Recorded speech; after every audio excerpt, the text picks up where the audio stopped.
Պարոն Ռուբինյան, նախքին չէ, մինչև հիմա էլ շատ ընկերներ ունեմ այստեղ ներկա, մինչև հիմա Նոր կյանքի գյուղապետ այրանց հեռախոսների մեջ գրած իմ անունը։ Սիրելի մասիսցիներ, սիրելի արարատցիներ, սիրելի վերին դվինցիներ,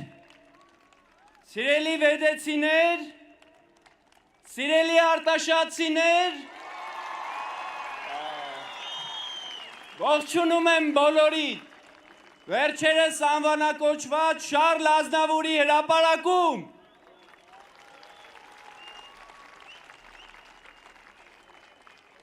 բոլորդ շատ սիրուն եք, ուրախ, երջանիկ, անհոգ, և մենք շատ ենք ուզում, որ ձեր դեմքի անհոգությունը, երջանկությունը մեկ րոպե անգամ չխամրի։ Վերջի երկու շաբաթներում, երբ որ մենք քարոզարշավ ենք արդեն իրականացնում, հանդիպում ենք հիմնականում, դե քանի որ աշխատանքային ժամերի ենք քարոզարշավը իրականացնում, հիմնականում հանդիպում ենք մեր տարեցներին, տատիկներին, պապիկներին և մեր փոքրիկներին, երեխաներին, որոնք մեզ շատ լավ դիմավորում են, շատ ջերմ դիմավորում են, և մենք խոսակցության բռնվելով մեր տարեցների հետ, հիմնականում հարցնում ենք, գնալու եք ընտրության, ոնց եք տրամադրված, ում եք ընտրելու, և երբեմն լինում է, որ մարդիկ չիմանալով սկզբից, ամենասկզբում, չիմանալով, թե մենք որ կուսակցությունն ենք ներկայացնում, դե ասում են չգիտենք, տղա ջան, հլը կմտածենք, ժամանակ կա, կգնանք, բայց հենց տալիս ենք մեր նախընտրական բուկլետը, տեսնում են վարչապետին և սեղմում են իրենց դոշին, իրենց կրծքին, ու ասում են հենց իրան էլ ընտրելու ենք, բաում ենք ընտրելու, նոր մեր մարդիկ բացվում են, սկսում են մեր հետ խոսել։ Նիկոլ վարչապետ!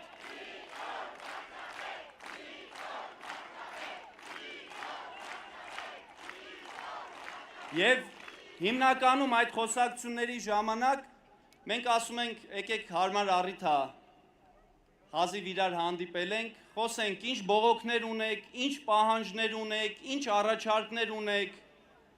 Հիմնականում իրենք ասում են, որ որևէ բողոք չունեն, որևէ պահանջներ չունեն, չնայած հիշում են, ասում են, չէ, մի րոպե, մենք պահանջ ունենք ձեզ։ Պահանջում ենք հիմնականում տարեց պապիկները, որ մի քիչ ավելի իրենց բառապաշարին թույլ են տալիս, ասում են պահանջում ենք այս լնգու լավազներից ազատվեք։ Իսկ տատիկները, մեր շատ սիրելի, ասում են մեր Նիկոլին լավ նայեք, մեր Նիկոլի կողքին եղեք, մեր Նիկոլին չթողեք մենակ։ Այս երկու պահանջներն է հիմնականում մեզանից հնչում։ Մենք ասում ենք լավ, ասֆալտ, ջրագիծ, լուսավորություն, ինչ եք ուզում, ասեք, որ մենք պլանավորենք առաջիկա մեր հնգամյա զարգացման ծրագրերով խոստանանք, որ կիրականացնենք, ասում են դուք կանեք, մենք հավատում ենք, մենք արդեն տեսել ենք, վստահ ենք, որ դուք կանեք։ Եվ մենք իրենց ինչ ենք պատասխանում։ Ասում ենք սիրելի պապիկներ և տատիկներ, այ որ գնաք ընտրատեղամաս, առաջի պահանջը դուք եք անելու, այդ լնգու լավազներին տալով 0 ձայն, դա մեզանից մի պահանջեք, դա հենց դուք եք անելու։ Իսկ հիմա ես հարցնում եմ, մեր տատիկների խնդրանքը, մեր Նիկոլին, մենակ չթողնելու, նրա կողքին լինելու, ինչ ենք անելու, թողնելու ենք մենակ, կանգնելու ենք մեր Նիկոլի կողքին, շնորհակալություն բոլորիդ, ապրեք դուք, ես չեմ էլ կասկածում, որ մենք մեր վարչապետին մենակ չենք թողնելու, Նիկոլ վարչապետ, Նիկոլ վարչապետ, Նիկոլ վարչապետ։ Շնորհակալություն բոլորիդ, խաղաղություն մեզ ամենքից, մեր ընտանիքներին, մեր երկրին, Արարատի մարզին, մեր բոլոր համայնքներին, մեր պետությանը, կեցե Հայաստանի Հանրապետությունը։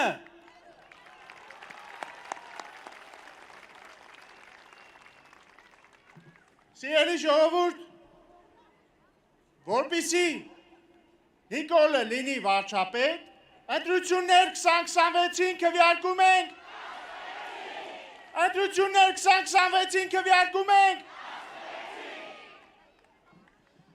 Պարոն Սարգսյանը, որ լնգու լավազների մասին խոսեց, մի բան հիշեցի, անցնենք մեր հանրահավաքների ավանդական խորագրին։ Կալուգացի օլիգարխի աղմախ տասովշիկների ձայնագրություններին։ Այսօր հերթական անգամ երկու տասովշիկ, էլի իրար ասելով արա այս բաց կապով մի խոսա, էլի խոսել են, թե ինչպես են ընտրակաշակ բաժանում։ Եվ ինչ են խոսել այս անգամ, ուշադրություն դարձրեք, մեկը մյուսին ասում է, Ամալիային ու Գայանեին 100,000 տվիր, մեկ ասում է հա, հաստատ Ամալիային 150,000 չէր տվել, ասում է չէ, Ամալիան 100-անոց է, երկուսն էլ 100-անոց են։ Հասկանում եք, չէ, այս մարդկանց ինչպես են վերաբերվում են մարդկանց, ում կաշառում են։ Բայց սա դեռ ամենը չէ։ Երեք ուրիշ երկու աղմախ տասովշիկ իրանց ձայնագրության մեջ ասում են,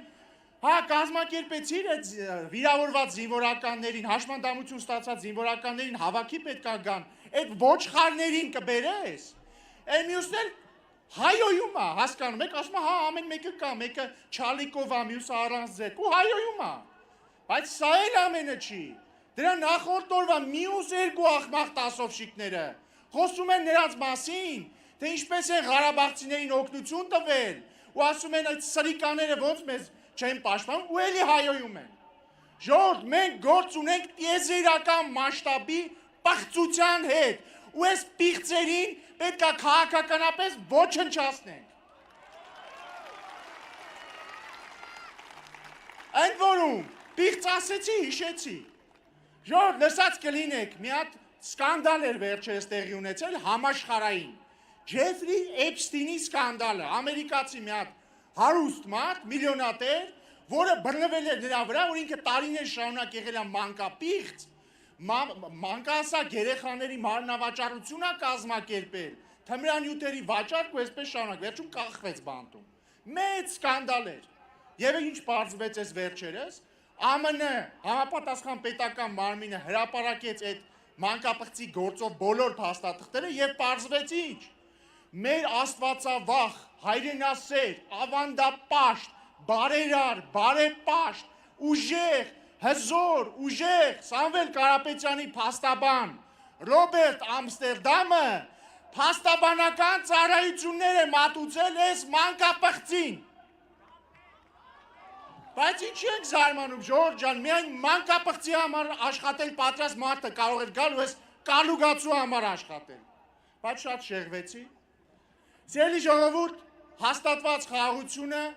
ինքնաբերաբար չի եղել։ Խաղաղությունը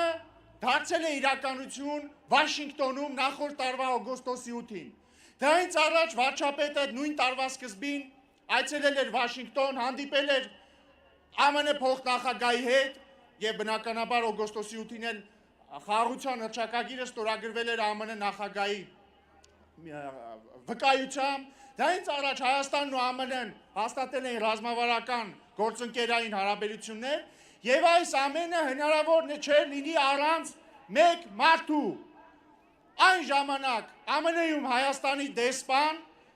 քաղաքացիական պայմանագիր կուսակցության պատգամավորության թեկնածու Լիլիթ Մակունց։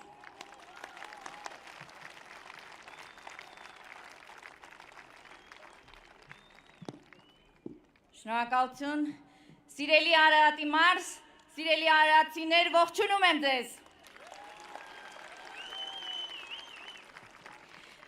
Մինչև 2018 թվականը ես 3 տարի շարունակ տարվա ընթացքում մի քանի ամիս աշխատանքի բերումով աշխատել եմ Արարատի մարզում եւ քաջատեղյակ եմ թե արարատցիների առօրյայից եւ թե այն խնդիրներից, որ ունեցել եք տարիներ շարունակ։ Մասնավորապես շատ լավ հիշում եմ, որ Արարատի մարզում ինչպիսի անմխիթար պայմաններում էին ուսանում մարզի շատ բնակավայրերի երեխաները, սկսած տարրական հիգիենիկ պայմաններից մինչև դասասենյակներ։ Այն դպրոցները, որոնք համարվում էին քիչ թե շատ բարեկարգ, ունեին ընդամենը մի քանի դասարան, որոնք բարերարների կամ միջազգային կազմակերպությունների օժանդակությամբ վերանորոգվել էին կամ համալրվել սարքավորումներով։ Հիշում եմ, արարատցի կանայք բողոքում էին պետական մանկապարտեզների պակասից, որը խանգարում էր նրանց աշխատանքային զբաղվածություն ունենալ եւ նպաստել իրենց ընտանիքների բարեկեցիկ կյանքին։ Այսօր ուրախ եմ եւ հպարտ, որ արդեն իսկ ավարտված են եւ շահագործվում են Արարատի մարզում 8 դպրոց կրթահամալիր եւ 22 մանկապարտեզ նախակրթարան, ինչի կապակցությամբ բոլորի շնորհավորում եմ։ Ավելին, Հայաստանի կառավարությունը վարչապետ Փաշինյանի գլխավորությամբ նպատակ է սահմանել Արարատի մարզում կառուցել կամ վերանորոգել եւս 10-ից ավելի դպրոցներ, կրթահամալիրներ եւ 20-ից ավելի մանկապարտեզներ, նախակրթարաններ։ Եվ այս ամենը իհարկե իրենց հերթին նպաստել եւ նպաստում են զբաղվածության աճին։ Եթե խոսենք թվերով, ապա 2025 թվականին բնակչության զբաղվածության աճը 2018 թվականի համեմատ կազմել է 27.5%։ Կարծում եմ բավականին տպավորիչ ցուցանիշ է։ Անշուշտ այնինչ հաջողվել է, իհարկե շատ կարևոր է, կարևոր նշաձող է, բայց դրանով բնականաբար չենք սահմանափակվելու։ Եվ Արարատի մարզում կյանքն ավելի հարմարավետ ու գրավիչ դարձնելու համար ամեն ինչ